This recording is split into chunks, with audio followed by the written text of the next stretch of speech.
Hello, I am Jaime Elizondo, and today is observation number 3, my third delivery of this series of observation. The name is The Day Theory Meets Reality, the Observer Transformation. I'm going to start with a quote I created. The purpose of theory is not to replace reality. It is to help us understand it. The moment theory refuses to yield to reality, it ceases to be science and becomes belief. There are moments in life that quietly divide everything before and after. At the time, they rarely feel historic. They simply feel uncomfortable, confusing, sometimes even disappointing. Only years later do we realize that those moments quietly changed the direction of our lives. And this was one of those moments. The first ranch I ever bought represented far more than a piece of land, acres. It represented a dream. And like many young people who have invested years studying something they love, I believe I was prepared. I have studied agronomy with genuine enthusiasm. I admire most of my professors, I respected science, and I loved learning. Every notebook I filled represented another step toward becoming the rancher I hope one day to be. I wasn't looking for shortcuts. I wasn't trying to outsmart anyone. I simply believed that if I faithfully applied what I had been taught, nature would reward good management with good results. Looking back, I smile at that young man, not because he lacked intelligence, but because he had not yet discovered one of life's greatest teachers, reality. When I finally owned my own ranch, well, I repeated that, I wanted to do everything correctly. Not almost everything. Everything. Every recommendation, every calculation, every management practice. I wanted success that could be explained. Among other recommendations I had learned, one stood above nearly all the others: nitrogen. If you wanted more grass, you applied synthetic nitrogen. More grass meant greater carrying capacity, and greater carrying capacity meant more productive cattle, and more productive cattle meant larger profitability. It was logical. It was supported by research. It was accepted by respected professionals. So why would I question that? So I didn't. At first, I applied synthetic nitrogen fertilizer like urea, sulfate of ammonia, but later, as fertilizer became more expensive, I'm talking 1990, I began injecting anhydrous ammonia through my irrigation system. Economically, it seemed responsible. Agronomically, it seemed intelligent. Everything suggested I was making better decisions. And for a while, the ranch appeared to agree. The grass became greener, growth accelerated, production increased, and if someone had driven past my ranch during those first years, they probably would have admired what they saw. And to be honest, I did too. That is one of the quiet dangers of biological systems. They often reward today's decisions with consequences that do not arrive until tomorrow. Because nature is patient. She rarely sends the invoice immediately. Looking back, I now wonder if that isn't true in many parts of life. How often do we mistake immediate success for lasting success? How often do we confuse visible improvement with genuine health? Those questions never occurred to me then. The pasture looked beautiful, The recommendations appeared correct. The experts agreed. Why would I have doubted any of it? Then something began happening, not dramatically, quietly. So quietly that I almost ignored it. The soil beneath my boots no longer felt the same. Rainwater didn't disappear into the ground as quickly. The surface of the soil seemed crusting. The grass was still green, but something I couldn't yet explain was changing beneath it. And at first I dismissed these observations, not because I was stubborn, because I had been trained to trust the recommendation more than my own observations. After all, I had followed the science. I had done exactly what responsible producers were expected to do. So when reality whispered, I assumed reality must be mistaken. Today, I understand something that took me years to learn. Reality is never offended when we misunderstand her. She simply keeps telling the truth until we're finally ready to listen. For a while, nothing seemed to contradict what I had learned. In fact, everything appeared to confirm it. The grass grew rapidly. The fields looked greener than before, deep green. Production increased. If someone had asked me whether the recommendations were working, I would have answered without hesitation, absolutely. That is one of the reasons biological systems can be such demanding teachers. Cause and effect rarely arrive together. Nature has a way of separating them in time, sometimes by months, sometimes by years. The decision comes first, consequences arrive later, long after we've forgotten the decision that created them. And then, little by little, I began noticing things that no textbook had prepared me to see. The soil changed beneath my boots. It felt compacted, less alive. Rain no longer entered the ground and started to run off.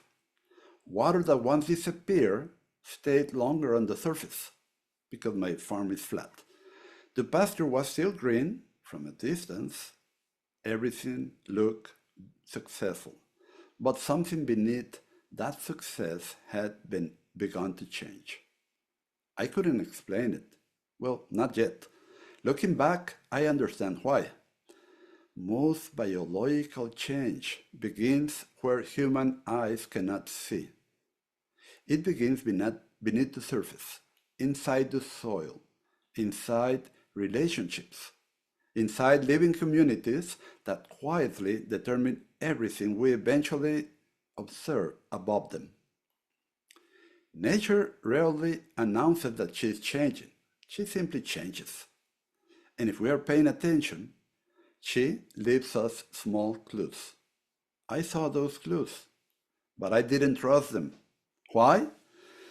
Because I had confidence into something stronger than my own observations. I had confidence in what I had been taught. Now, please don't misunderstand me. I am still grateful for my education. Without it, I would have never learned to ask many of the questions that later transformed my life. We'll get to that later. The problem was never education. The problem was something much more subtle. I had unconsciously begun believing that if the observation disagreed with theory, observation must be wrong. How many times do we do that? Not only on a ranch, but in life. How often do we ignore what reality is quietly showing us? Just because it doesn't fit what we expected to see? And that question followed me for decades, because reality is remarkably patient. She doesn't argue, she doesn't defend itself, She doesn't need to. She simply waits, because eventually our results reveal which one we have been following, the theory or reality. Years later, I finally understood what had been happening. The anhydrous ammonia had indeed increased production, but production was only part of the story. While I celebrated what was happening above the ground, something else was happening below it. The organic matter that nature had spent years building was slowly being burnt. The living sponge that gave the soil its structure, its breath, its resilience, was quietly being consumed. I couldn't see it then, none of us could. That is why biological systems deserve our humility. You see, the most important processes in nature are often invisible until they stop functioning. Then one day, nature asks a question, not with words, with a drought, not an ordinarily dry season, one of those droughts that strips away comfort, removes excuses, and exposes whatever has been quietly developing beneath the surface all the time, all along. Since then, I have often thought that favorable years can be very deceptive. Almost any management system appears successful when rainfall is generous. Mistakes hide beneath abundance. Inputs receive the credit that biology deserves. Good fortune disguises weak foundations. But drought is different. Drought is one of nature's great examinations. It doesn't care about our degrees. It doesn't care about our opinions. It doesn't care how convincing our theories sound. I'd ask only one question. When life becomes difficult, what have you actually built? That's a question that every ranch eventually answers, and perhaps every human life does too. When the drought finally arrived, it did not destroy my ranch. At least not immediately. First, it removed the illusion. There is a difference. Until then, I believed I had built a productive ranch, but the drought asked a different question. Had you built a resilient one? And these are not the same question. I remember standing in those fields. The wind was blowing. The grass I had counted on to carry the cattle through the difficult months, standing hay, was no longer forage. It had become dry enough to crumble in my hands. Then something happened that I had never imagined possible. The wind began carrying it away. The southern winds that come in April in that part of the world, Tampico, Mexico, were drier than average and hotter than average. It got to 110 and low humidity. So the wind began carrying it away. Not just the leaves, not just the dry stems. The very resource I believed I had produced was disappearing before my eyes. I stood there watching. There are moments when nature doesn't need to explain anything. She simply lets you watch. I have never seen that in the university. No professor had ever shown me what a biological system looks like when its hidden foundations begin to fail. Standing there, I wasn't angry. I wasn't blaming anyone, but I was confused because I had done exactly what I believed was right. Have you ever experienced that? Have you ever done everything you need to do? Work hard, act honestly, follow the accepted advice, and still watch the results move in the opposite direction? I suspect almost everyone has. Sometimes in business, sometimes in health, sometimes in raising children, sometimes in relationships. Those moments can make us question everything, including ourselves. So for a while, I was tempted to do what many of us do: find another product, another recommendation, another expert, another shortcut. Surely, someone had the missing answer. But something inside me refused to let the question go. What if the drought wasn't my real problem? What if it simply exposed a weakness that had been developing for years, while I was celebrating the visible results? And that question refused to leave me alone. Even today, I think it may be one of the most important questions I have ever asked. Because that question did something extraordinary. It shifted my attention. For years I had been asking, how can I produce more?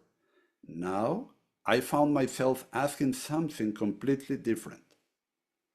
What kind of biological system keeps becoming stronger even when life becomes harder? So I looked to nature, because these are two completely different ways of looking at the world. One chases outcomes, the other builds causes. One asks, how do I get more? The other asks, what must exist before more becomes possible? And it may sound like a small change in wording. It isn't. Questions determine what we notice, and what we notice determines the decisions we make. Looking back, I no longer think the drought changed my ranch first. I think it changed my questions. And once our questions change, our lives often begin changing with them. Perhaps that is why nature asks so many questions without ever speaking. She simply creates circumstances and waits to see what question we ask next.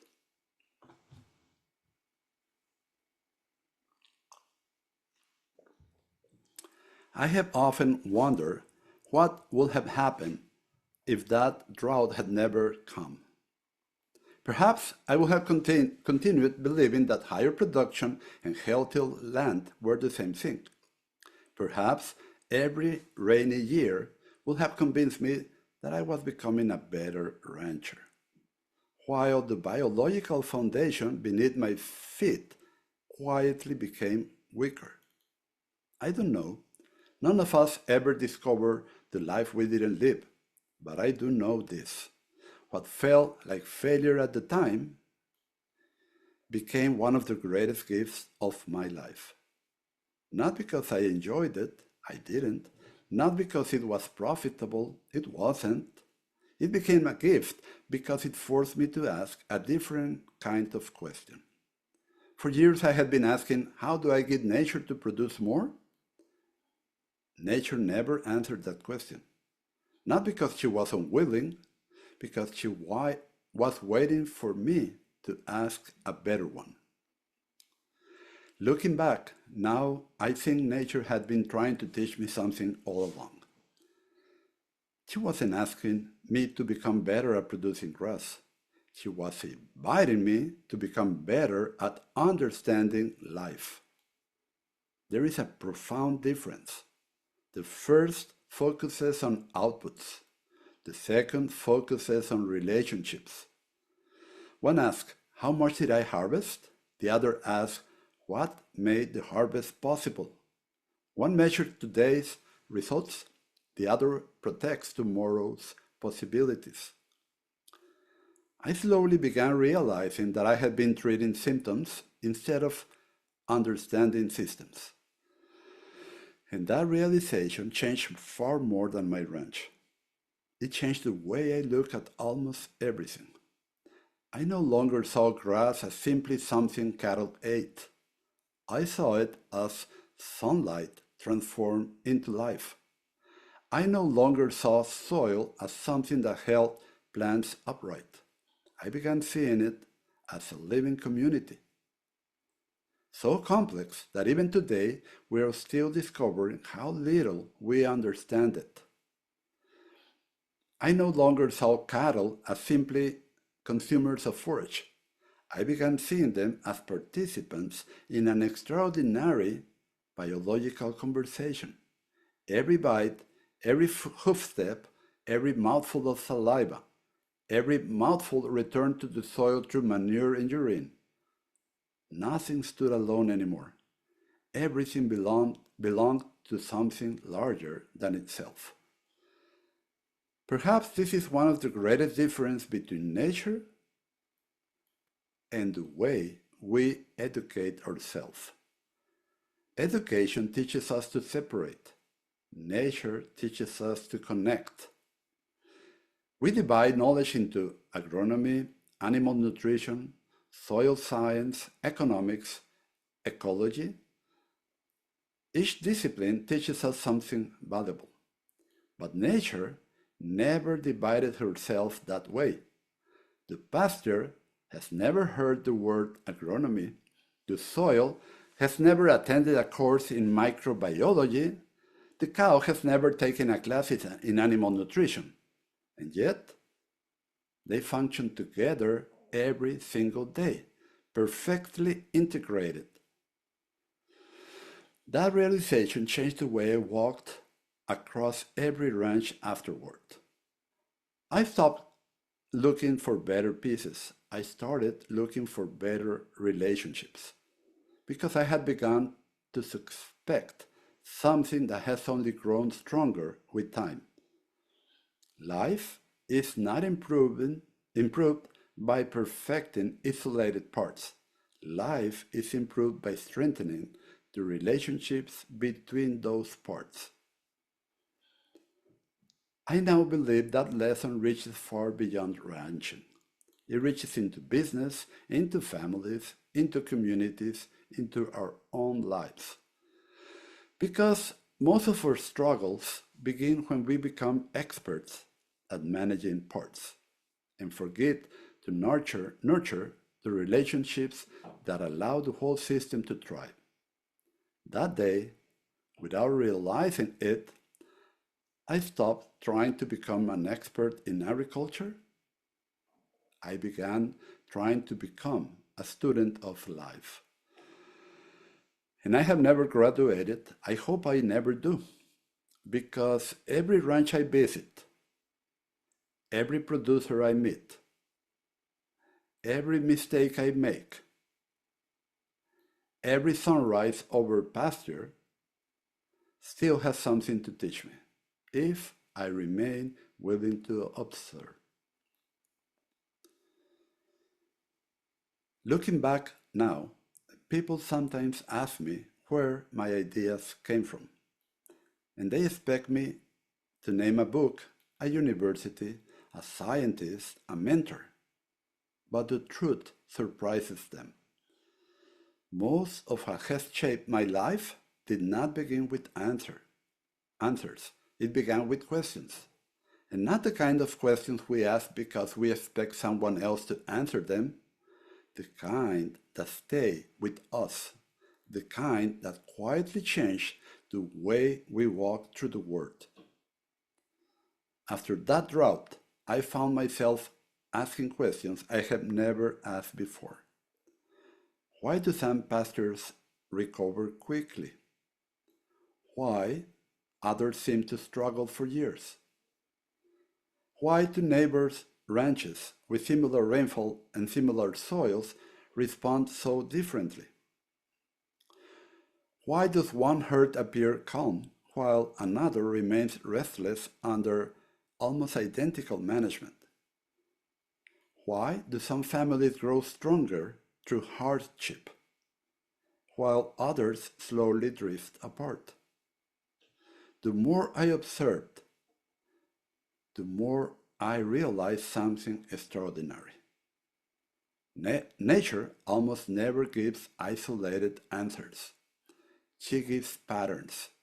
And once you begin recognizing patterns, you start to see them everywhere. You notice that healthy soils, healthy animals, healthy businesses, healthy families, and healthy people share something in common. They all depend on relationships that cannot be measured by looking at only one part. That realization changed the way I approach every ranch I visited. People often expected me to arrive with recommendations, but instead, I arrived with questions. Tell me about your soil. Tell me about your cattle. Tell me about your rainfall. Tell me about your family. Tell me about the history of this ranch. At first, some people seemed surprised. They wanted immediate answers, recipes. Instead, I kept asking questions, not because I already knew the answers, but because I had learned something that Drought had taught me. The quality of our answers is usually limited by the quality of the questions we are willing to ask. I'm going to repeat that, it's very important. The quality of our answers is usually limited by the quality of the questions we are willing to ask. I have seen that lesson repeated so many times that today I almost expect it.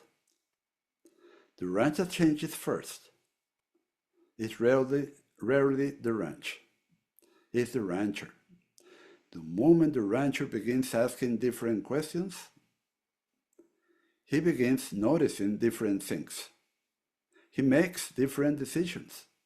Those decisions create different outcomes. And after enough time, people call it experience. I have come to believe it is something deeper than experience. It is perception. Most people believe that seeing leads to understanding, but I am no longer convinced. I think understanding determines what we are capable of seeing. Two people can walk across exactly the same pasture. One notices weeds, the other notices succession. One notices bare ground, the other notices an opportunity for recovery. One notices problems, the other notices relationships. The pasture has not changed, the observer has. And perhaps that is true beyond ranching as well. Perhaps two people can live through exactly the same circumstances and live with entirely different lives. Not because reality treated them differently, but because they learned to observe it differently. That thought has stayed with me for many years, and it continues to humble me, because every time I finally understand nature, at least that's what I believed, she quietly reveals another relationship I had never noticed before. She reminds me that being a student is not the first stage of learning, it is the destination.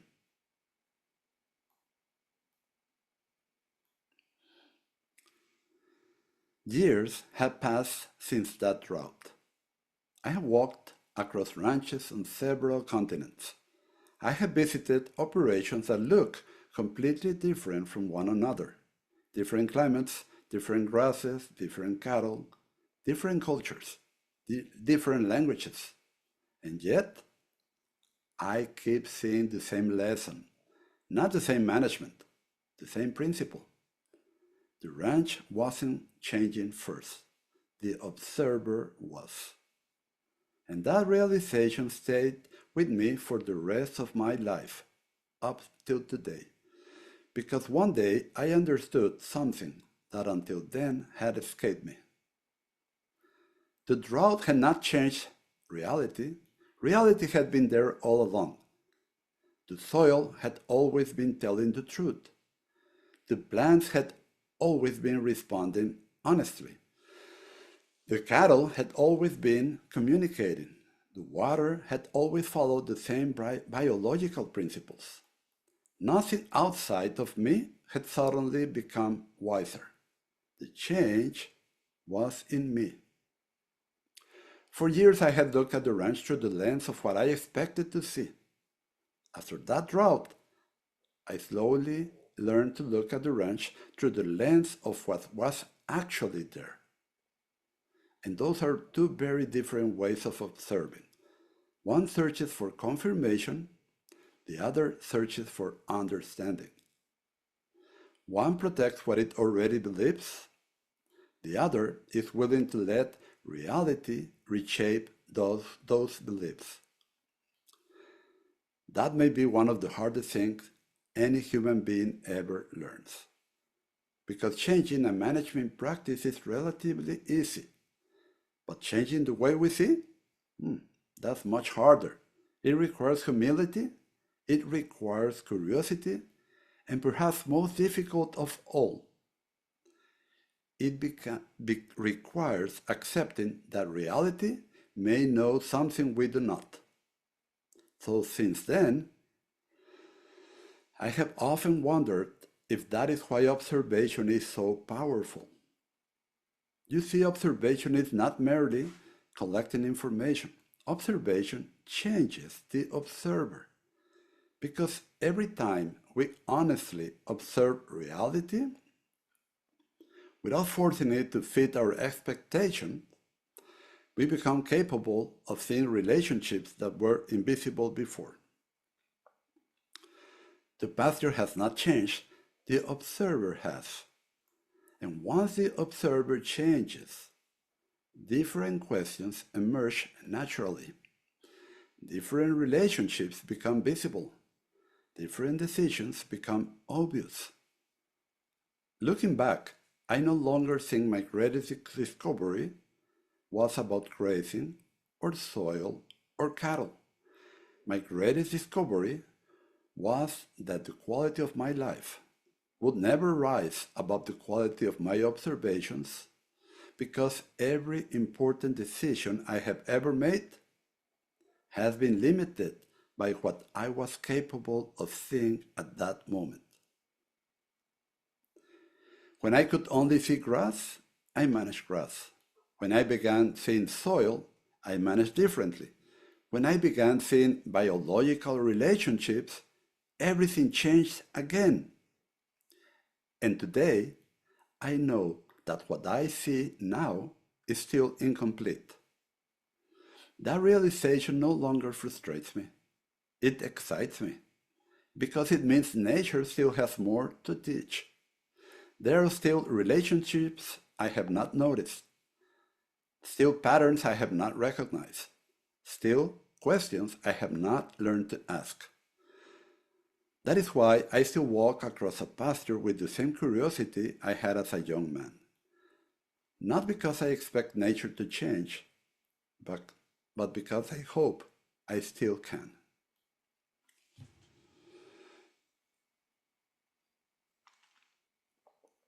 Today, people sometimes ask me what I learned from that drought. They expect me to talk about grazing, about how synthetic nitrogen, about soil, about cattle. And yes, I learned something about all those things, but none of them was the greatest lesson. The greatest lesson was much more personal. That drought did not teach me how to manage a ranch. It taught me how easily the human mind can become attached to explanations. Even when reality is quietly telling a different story. I discovered that changing a grazing system is not the hardest thing to do. Changing the way we see is. Because the moment we become convinced that we already understand reality, we stop observing it. And the moment we stop observing, we stop learning. Nature has never asked me to defend my ideas. She has only asked me to observe honestly. There have been many times during the years that follow when I believed I had finally understood something. Then I would visit another ranch, walk another pasture, meet another producer, and nature would quietly remind me that there was still another relationship I had not yet seen. At first, that frustrated me. Today, it fills me with great gratitude because it means that every sunrise over a pasture still carries the possibility of discovering something new. Not because nature has changed, but because I still can. And that may be the greatest gift observation gives to us. It keeps us alive inside, curious, humble, willing to learn. I no longer measure a successful day by whether I found another answer. I measure it by whether I learned to ask a better question. Because better questions change the observer. And when the observer changes, the world becomes richer. Not because reality has become richer, but because we finally learn to see more of it. Perhaps that is why I no longer believe that my profession is simply helping people improve their ranches or their livestock. If a ranch improves, I am grateful. If a business becomes more profitable, I celebrate with them. But those things are not my deepest hope. My deepest hope is that somewhere along the journey, another observer is born. Someone who no longer accepts appearances as the whole story. Someone who becomes curious enough to look beneath the surface. Someone who learns to ask not only, what am I seeing?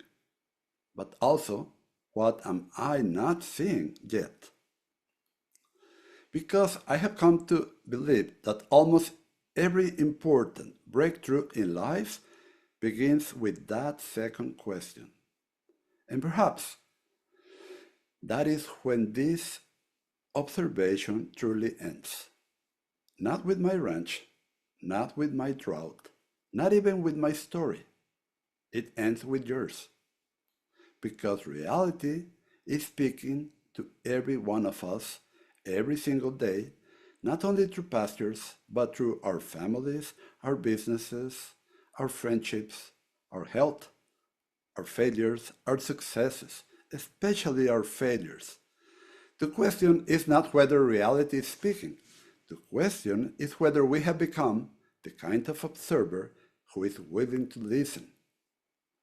So, before we meet again, I would simply leave you with this question. Not one to answer quickly, one to carry with you, one to observe.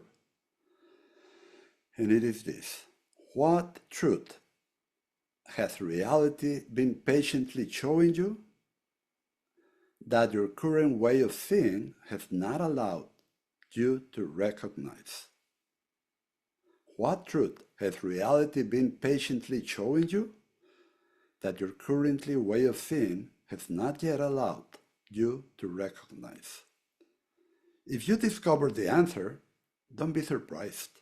If the first thing that changes is not your ranch, not your business, not your relationships, but you, because in the end, the greatest transformation is rarely the one that happens around us.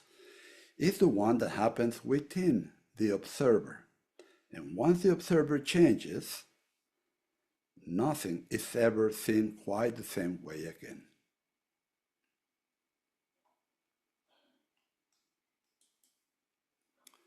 If something in these observations has awakened your curiosity, if you would like to continue learning to observe the way nature teaches, I will be honored to continue that journey with you inside the Total Grazing Academy.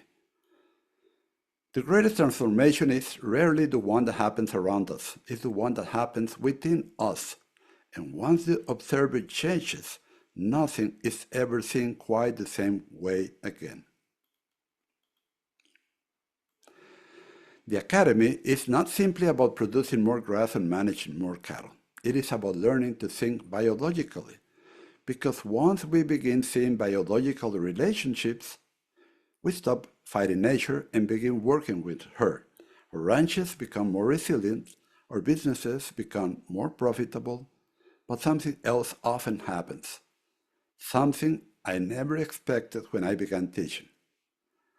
The greatest transformation is rarely found in the pastor, it happens within the producer. Again and again, I have watched people live with more than better grazing management. They live seeing the world differently. And that's why I continue teaching. Not because I have all the answers, but because I have seen what is possible. When people learn to observe reality differently, that changes everything. Now I want to give you something, because I have come to believe something that grows stronger every year. Wealth is abundance, and biological wealth is an abundance of life. I'm Jaime Elizondo. Thank you for joining me. I'll see you in the next observation.